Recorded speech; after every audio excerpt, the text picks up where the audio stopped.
जेटीएन web news पारां government high school Karampur जो अचानक दौरो कयो वियो।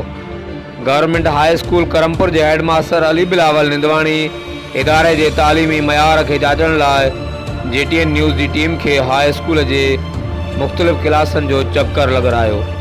अक्सर क्लासनि में ॿारनि ऐं उस्तादनि जी हाज़िरी बहितर नज़र आई। टीम जे पुछल सवालनि जे जवाब में मुख़्तलिफ़ क्लासनि जे शागिर्दनि ॿुधायो त अक्सर पीरियडनि जो कमु बहितरी सां पढ़ायो पियो वञे।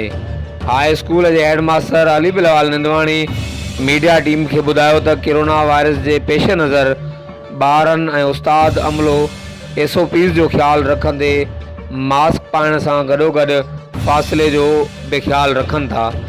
इदारे जे तालीमी मयार खे बहितर खां बहितर बणाइण लाइ सॼो अमलो संजीदगी सां पंहिंजो फ़र्ज़ु अंजाम ॾेई रहियो आहे, जेको हिकु बहितर अमल आहे। कैमरामैन टीम सां गॾु जावेद उस्मान बिजाणी, जेटीएन वेब न्यूज़ करमपुर।